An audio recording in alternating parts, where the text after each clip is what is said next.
Hey friends, just a quick update, something I wanted to get off my chest before I play the video that I made about chopping some wood. Martin Kenny and the Pineal Foundation have been coming under a lot of intense scrutiny and incredible scenes. Apparently, like a SWAT team went there and cleared out the ladies and the children and from the Pineal Foundation in Portugal.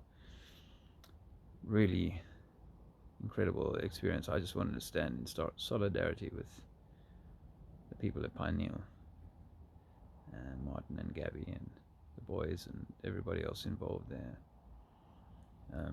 I don't necessarily agree with everything that they espouse, but that's absolutely fine. They can do what they want if they're acting in honor,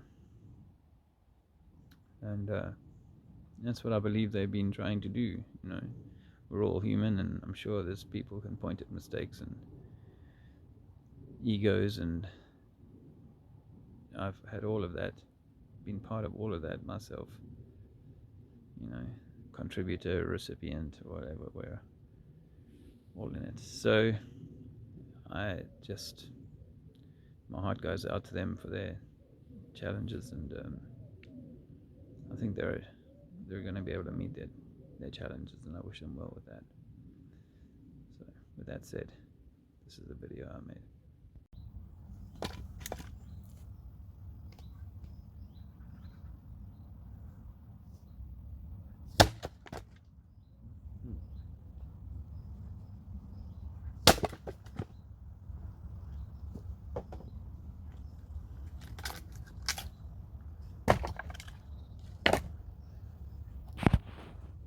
Hey friends, happy rising. I felt like compelled to do a little video this morning. I haven't done one for a while. That's not in front of other people.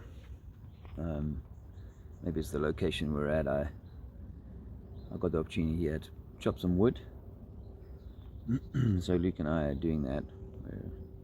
We're some pretty big pieces of wood here. So got a few weeks to do some grounding and do physical work. I much prefer it to going into a gym. I used to be a gym instructor, but I don't have much appetite for that. But this physical work is more appealing, and it's rewarding too. This guy uses a lot of wood to keep his house warm and central heating and stuff like that.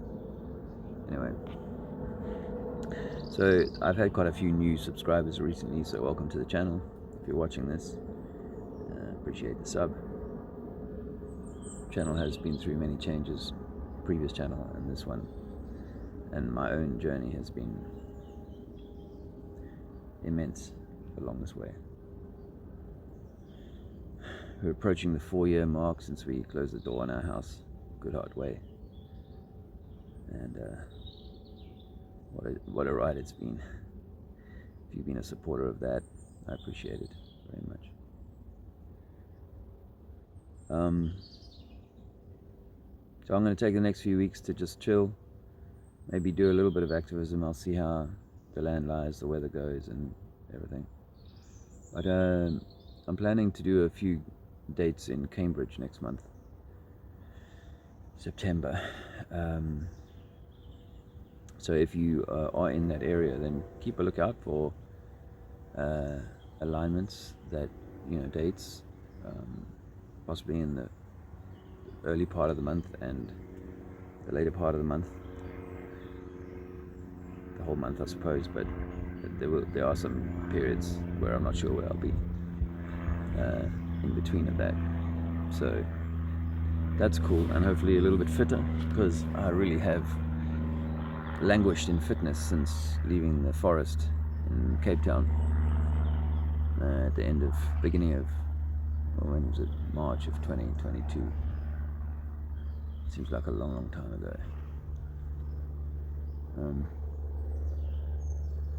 the world has continued to get strange, and stranger things can happen going forward. Lots of people are seeing something's amiss, and getting involved in various things, or learning, growing, and a lot of people are entrenching themselves in the paradigm. So does it continue for the foreseeable future, and iterations of strangeness just keep packing one on top of the other, and little twists and turns of the societal normal? Yeah, and I'm sure that for a long time, actually, maybe more than 100 years, 150 years, people have been saying something's wrong here. We don't know what the story is, and then they've been fed a story, and the consensus takes that story and gets graduate degrees on it. So that's going to continue, whether we come from some great heritage or we're just worker bees on some farm. And that's the material world, the avatar. Beyond that, I really feel connected to the idea that we are these higher selves, SLs. We're these higher selves having a mortal experience, so that we can experience mortality, highs, lows, hots and cold.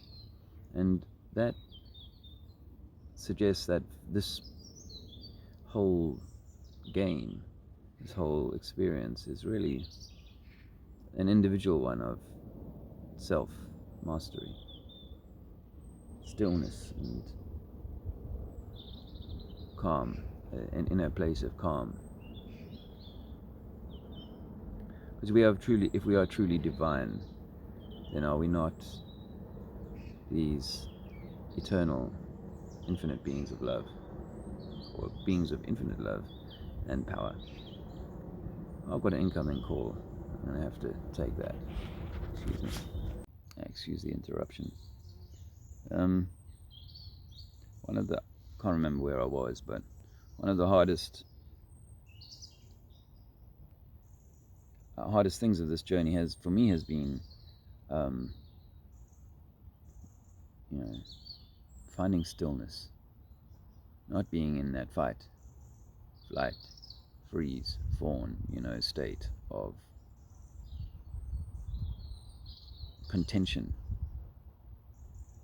being the ant, the protest ant, or comply ant.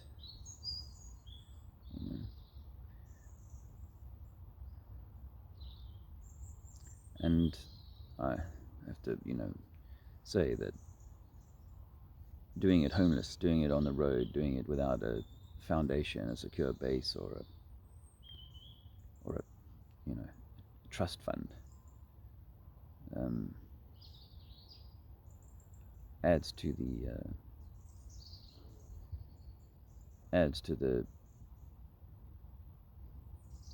the challenge. However, I think what's so important is that we are here to have experiences. We're meant to be social and doing things and creating and experiencing this world. If you've been pigeonholed into a shoebox by the system, like we all have, most of us anyway, and you're still in that shoebox, you do want to work your way out of that. I really think that,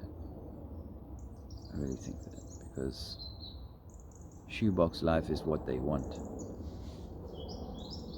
And what's the antithesis of shoebox life is getting out there. And I've had to be forced out there. I'll be honest with you. If I'd had the money to stay in a house, or even if, when we left Good Hard Way, we were like, Andrew was like, this can't go on for long here. 3 months, thinking it might be 6 months, and we'd have ourselves in a house and home and so on and so forth. But if you're insulated by your environment from having to face the fears and face challenges in life and have new and vivid experiences and encounter different cultures and different situations, if you're not having that and you're living it all through the screen, and we're stepping towards the AI kind of virtual reality. It'll just be that it's in a headset, it's more immersive, and the sound is connected, and it might even be sensations that can be felt in the body. But we already feel sensations in the body when watching immersively, vicariously. We don't grow personally in that way.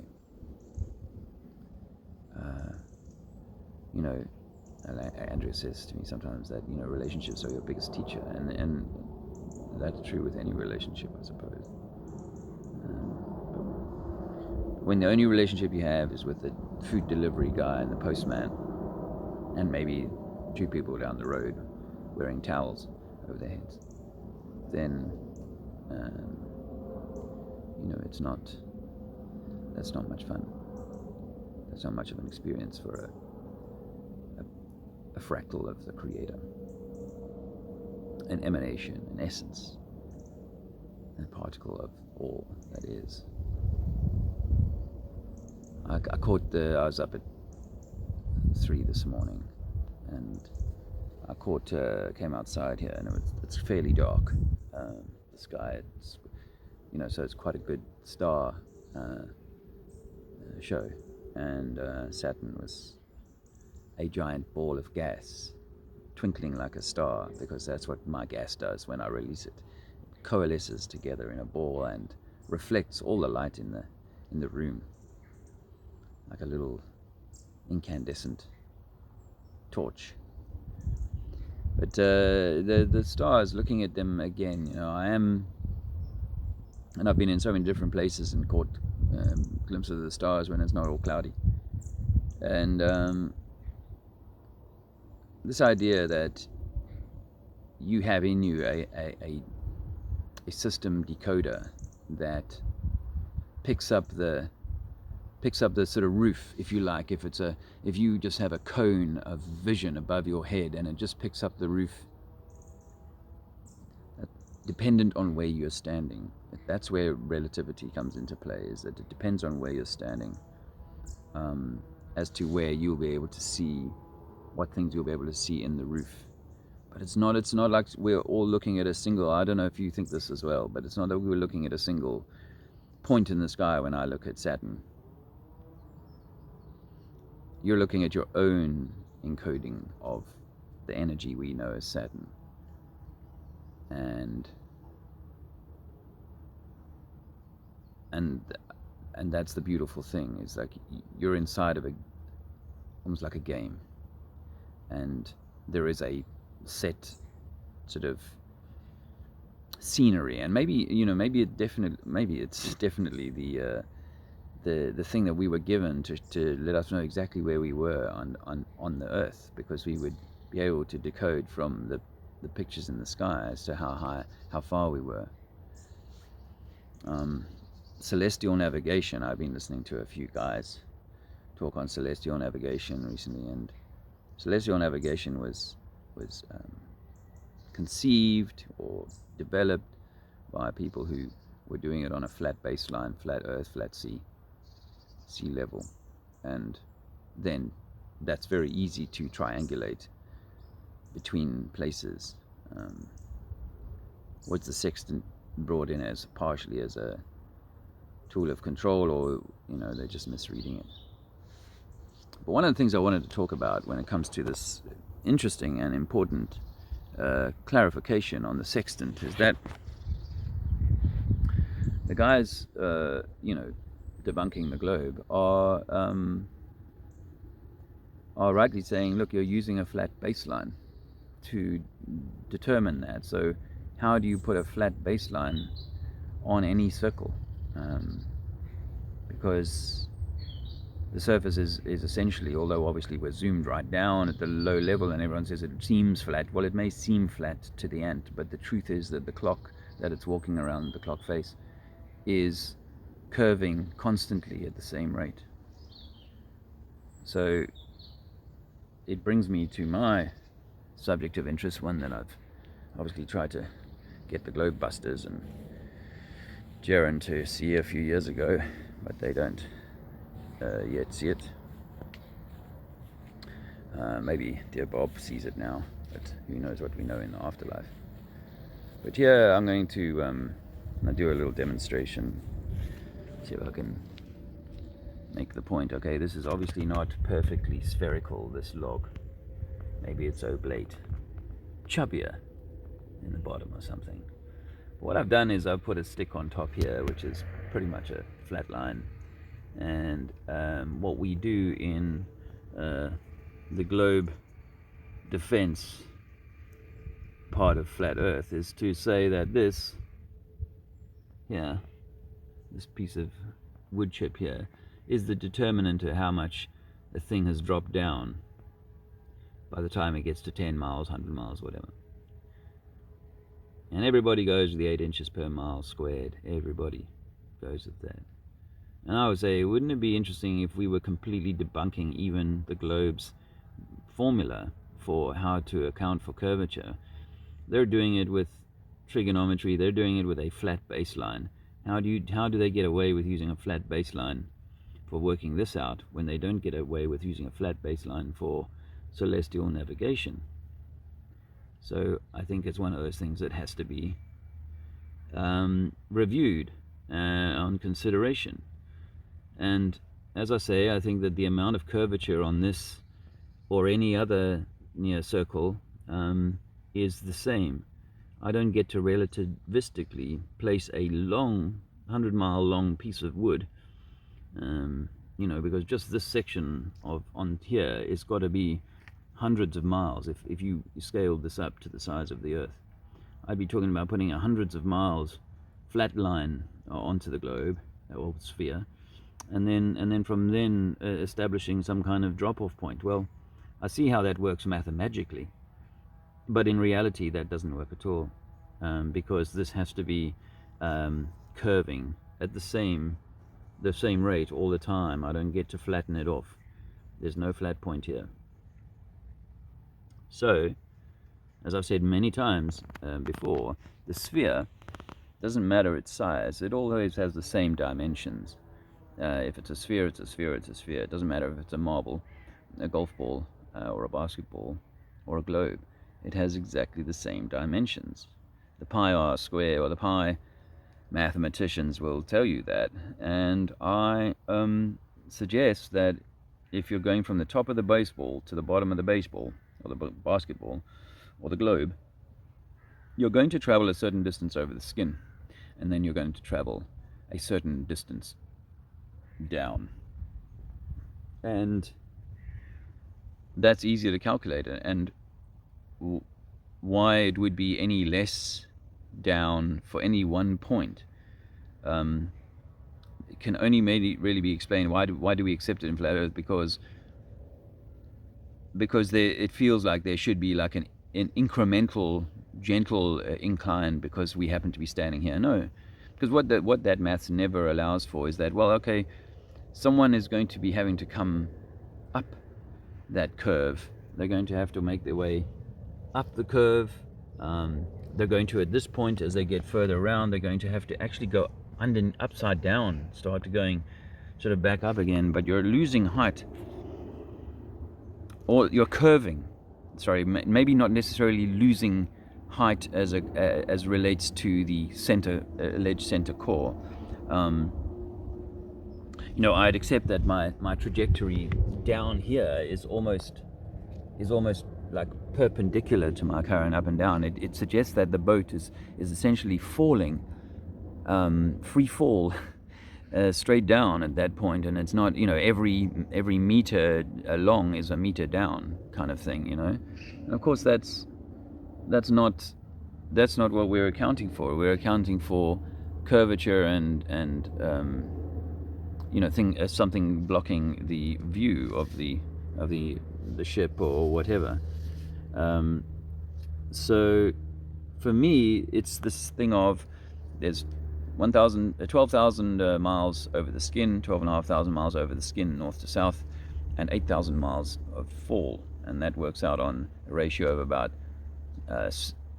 10 to 6. So for every 10 meters forward, 6 meters down, essentially, or curving. Anyway, I see my little boys just emerging. So I'll leave it there. And yeah, I'm going to have a few conversations with some people over the coming weeks. And if I don't see you in Cambridge, see you online. Oh no, there was something else I wanted to just quickly also throw into your orbit. So this is an electromagnetic Earth that we live on. This piece of tree stump here is what we describe as wood, but ultimately it's light. Its frequency is vibration, and that vibration is altering dramatically now that it has been felled, and it will eventually decay and return to all that is entropically. So, and also, of course, if I was to turn this, and it must be weighing in the order of 60 kilograms or maybe more, this one piece here. But if I was to burn it, the 60 kilograms, tomorrow I'd have less than a kilogram of ash. So all of this perceived weight or mass is really just heat and light, because that's all that leaves tomorrow, or the fire, is heat and light. And the last little bit that's left goes to the ground, and then will be turned more back into energy of some sort. Anyway, I didn't want to talk about that part of this. Just this is an electromagnetic Earth. So I'm about to describe an electromagnetic universe as a metaphysical or metaphorical tree. So I don't want people to think that I think that I'm saying that we live on a physical tree like this. But it could have been an electromagnetic tree, or is an electromagnetic tree, and it's either living or it has been felled and it's in a state of entropy, of decay and change.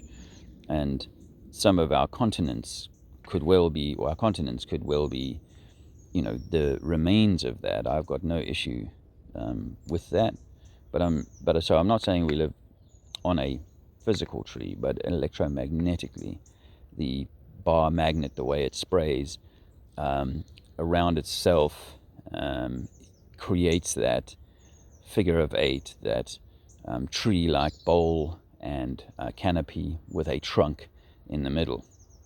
And typically when I've talked about, and we think about the circular Earth model, flat Earth, with an ice ring around the outside and possibly some exit routes to other places, a north center and a south exterior, everything being east and west around that. And I wouldn't kick that off the table, that model. These rings, these concentric rings, could be inner Earth and outer Earth kind of ideas as well. All of that plays into that, and our known ice wall could simply be like one of these earrings. That's possible too. But I am still really kind of keen on this idea that actually the Earth is, the metaphorical tree is lying on its side, and that we live on like a felled tree, and that the north and the south are this way. It does look like a barrel. So when you think about east and west, is there like a going over an east and west around a central magnet point? That's hard for me to to live with. But I've got to consider all options, and that, you know, the relativity of a iron filing on this part of the tree wouldn't know the difference on this part of the tree here. You know, it would always be perpendicular to that. I notice how this toroidal looking knot here from a branch has squeezed the landscape to create a sort of fold and a form that would be not unfamiliar on Earth. So that's definitely worth consideration. But yeah, that actually we would live on a tabletop. Sort of makes enough sense for me to give it head time, food for thought, and share the idea, as I have done a few times. But I know we sometimes have new subscribers, and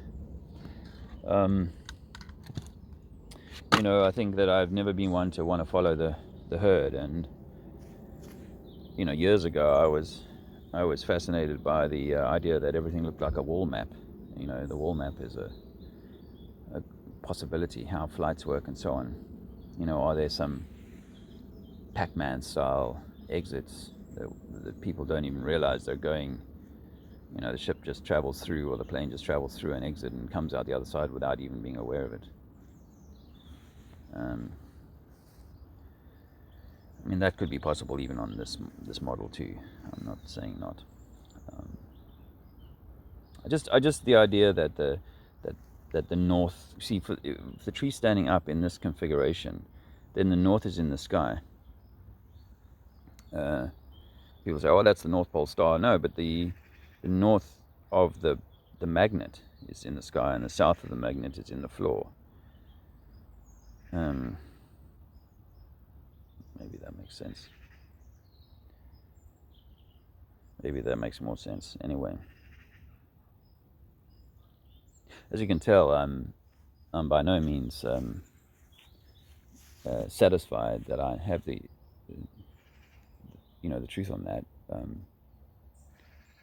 But I think the old adage that in order to control the opposition, you need to lead them. And who knows if we aren't being led? But the most important journey is the one to the self, to the center of the self. And, you know, that's really the most important work that any of us can do, I think. Being too fixated on understanding exactly how this place works is maybe to miss the point about how do you work. Yeah. Are you in good health? Are you in good shape, mind, body, and soul? Cheers.